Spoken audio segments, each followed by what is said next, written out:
Bismillahir Rahmanir Rahim. In the name of God, the most merciful, the most beneficent. Good afternoon, bonjour, assalamu alaikum, bakhair raghlai. Mr. Prime Minister, Madam Trudeau Sophie, Mr. Speaker, members of the House, members of the Senate, distinguished guests, my parents, Ziauddin and Torpikai,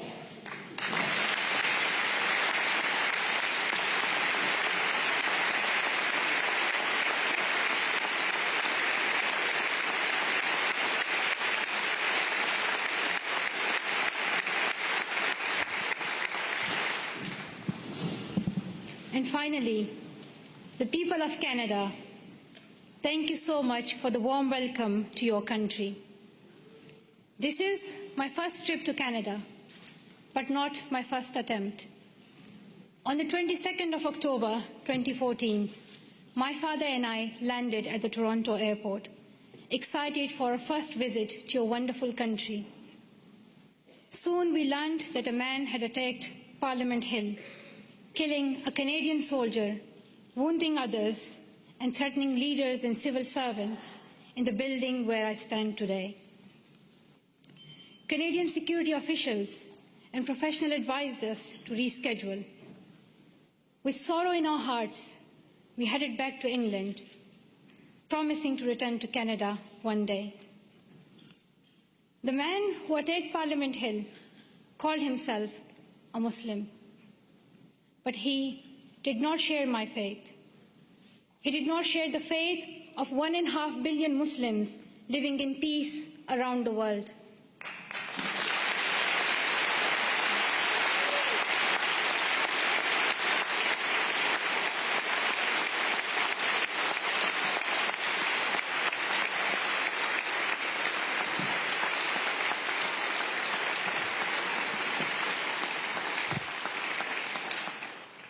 Sorry, the podium became too high, so I'm short-sighted, I couldn't read some of the words.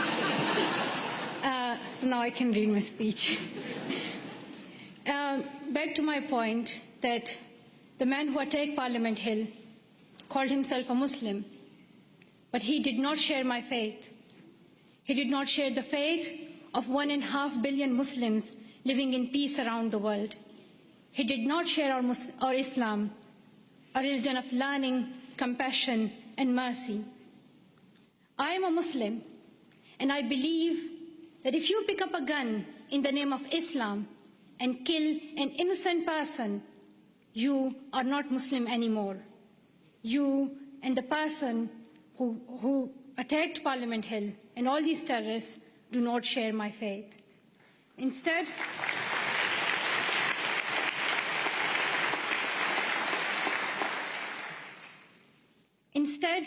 he shared the hatred of the man who attacked Quebec City Mosque in January, killing 6 people while they were at prayer. The same hatred as the man who killed civilians and police officers in London 3 weeks ago. The same hatred as the men who killed 132 school children in Pakistan Army Public School in Peshawar. The same hatred as the man who shot me and my 2 school friends. These men have tried to divide us and destroy our democracies, our freedom of religion, our right to go to school. But we and you refuse to be divided. Canadians, wherever you are born, however you worship, stand together. And nothing proves this more than your commitment to refugees. Around the world, we have heard about Canada's heroes. We heard about the members of the First United Church here in Ottawa, who sponsored newlyweds Amina and Ibrahim. A few months later, the family had their first child, a little girl named Maria. The church decided to raise more money to bring Abraham's brother and family to Canada, so Maria could grow up with her cousins. We heard about Jorge Salazar in Vancouver, who came to Canada as a child refugee, fleeing violence in Colombia. As a young adult, he's working with today's children, immigrants and refugees, helping them adopt with the new culture and country. And I'm very proud to announce that Farah Muhammad, a refugee who fled Uganda and came to Canada as a child, is Malala Fund's new CEO, a Canadian who will now lead the fight for girls' education around the world.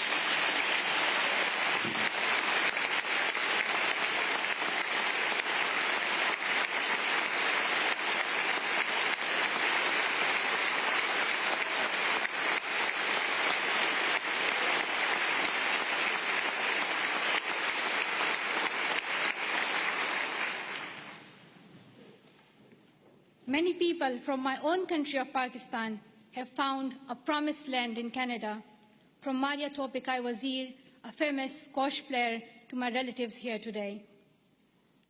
Like the refugees in Canada and all around the world, I have seen fear and experienced times when I did not know if I was safe or not. I remember how my mom used to put a ladder at the back of our house so that if anything happened, we could escape. I still remember that I would read a Quranic verse, Ayatul Kursi, every night to protect our family and as many people as I could. I felt fear when I went to school, thinking that someone would stop me and harm me. I would hide my books under my scarf. The sound of bombs would wake me up at night. Every morning I would hear the news that more innocent people have been killed. I saw men with big guns in the streets. There's more peace now in my home of Swat Valley, Pakistan. But families like mine, from Palestine to Venezuela, Somalia to Myanmar, Iraq to Congo, are forced to flee their homes because of violence. So your motto and your stand, "Welcome to Canada," is more than a headline or a hashtag. It is the spirit of humanity that every single one of us would yearn for if our family was in crisis. I pray that you continue to open your homes and your hearts to the world's most defenseless children and families, and I hope your neighbors will follow your example.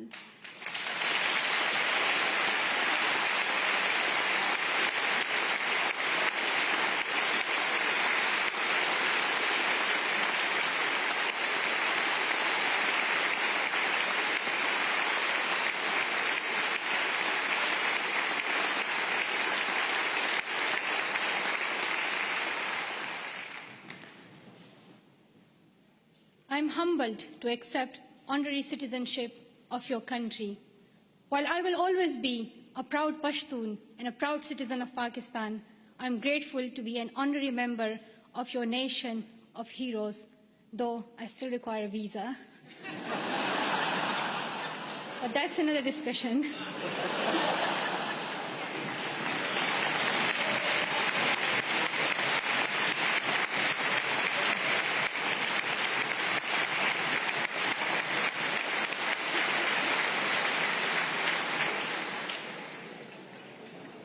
I was also very happy to meet Prime Minister Trudeau this morning. I am amazed by his embrace of refugees, his commitment to appointing Canada's first gender-balanced cabinet, and his dedication to keeping women and girls at the center of your development strategy. We have heard so much about Prime Minister Trudeau, but one thing has surprised me. People are always talking about how young he is. They say that he is the second youngest Prime Minister in Canadian history. He does yoga, he has tattoos, and a lot more. And while I was coming here, everyone was telling me, like, shake Prime Minister's hand and, like, let us know how he looks in reality. And people were just so excited about meeting Trudeau. I don't think anyone cared about the Canadian honorary citizenship. While it may be true that Prime Minister Trudeau is young and he is young head of government, I would like to tell something to the children of Canada, that you don't have to be as old as the very young Prime Minister Trudeau to be a leader.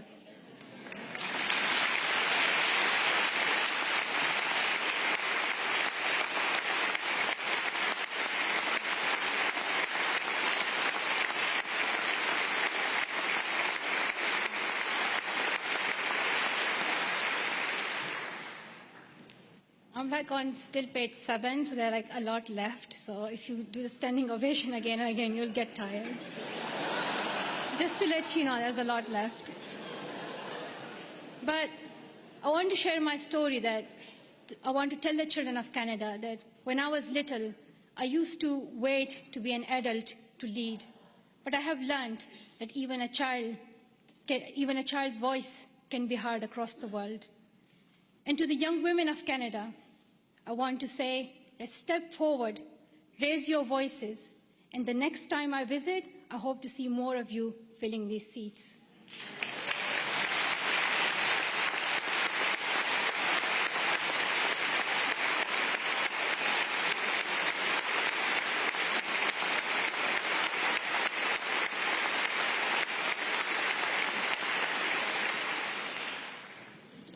And to the men of Canada, be proud feminists and help women get equal opportunities as men.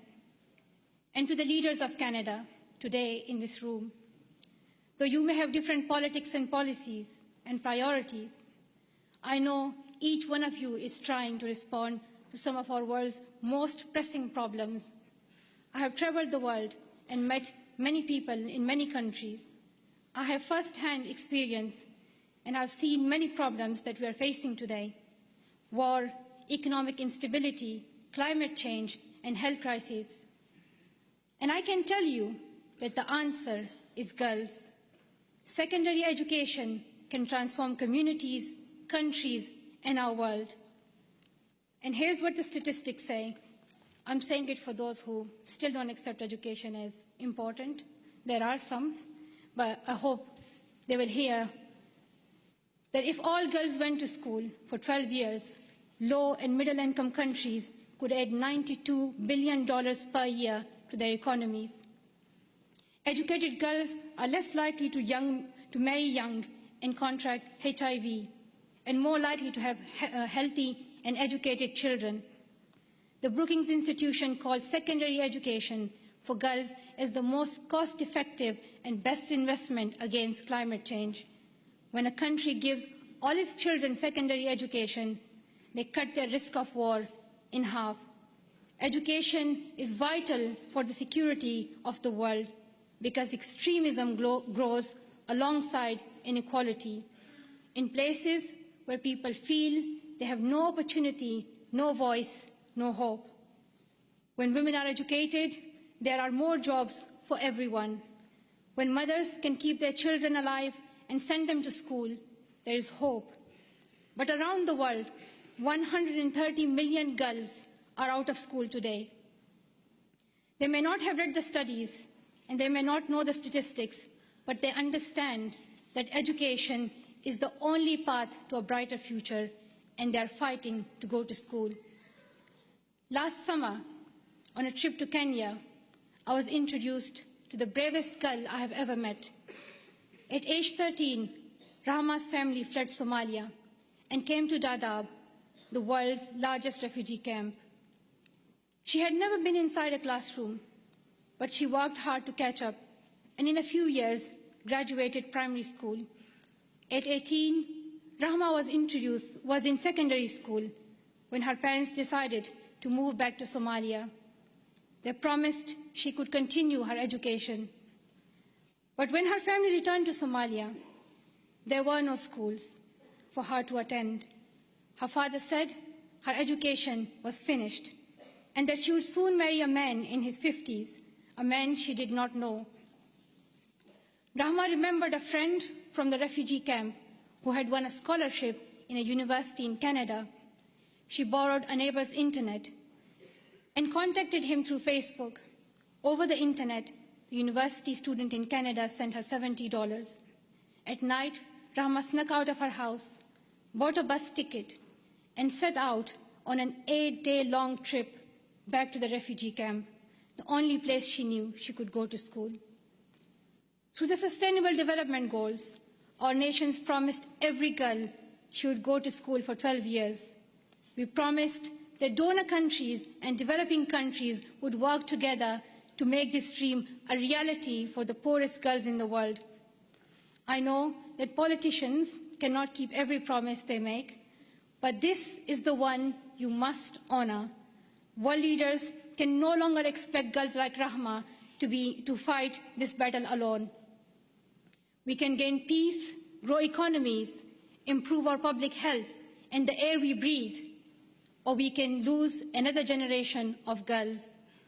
I stand with girls as someone who knows what it is like to flee your home and wonder if you will ever be able to go back to school.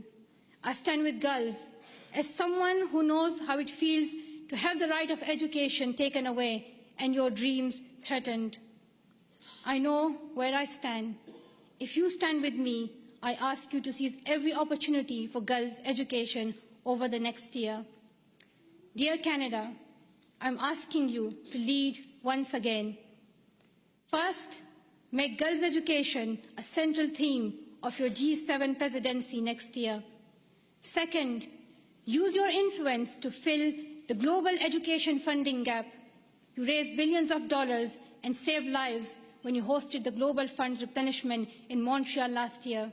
Show the same leadership for education. Host the upcoming replenishment of Global Partnership for Education. Bring world leaders together and raise new funding for girls to go to school. If Canada leads, I know the world will follow. Finally, prioritize 12 years of education and schooling for refugees. Today, only a quarter of refugee children can get secondary education. We should not ask children who flee their homes to also give up their dreams. And we must recognize that young refugees are future leaders on whom we all depend for peace. The world needs leadership. The world needs leadership based on serving humanity, not based on how many weapons you have. Canada can take that lead. Our world has many problems, but we don't need to look far for the solution. We already have one. She is living in a refugee camp in Jordan. She is walking 5 kilometers to school in Guatemala. She is suing footballs to pay enrollment fees in India. She is every one of the girls out of school around the world today. We know what to do, but we must look inside ourselves for the will to keep our promises. Dear sisters and brothers, we have a responsibility to improve the world. When future generations read about us in their books or on their iPads or whatever the next innovation will be, I don't want them to be shocked that 130 million girls could not go to school and we did nothing. I don't want them to be shocked that we did not stand up for child refugees as millions of families fled their homes. I don't want us to be known for failing them. Let the future generations say, we were the ones who stood up. Let them say, we were the first ones. We were the first to live in a world where all girls could learn and lead without fear. Let us be the ones who bring that change we want to see. Thank you so much for listening.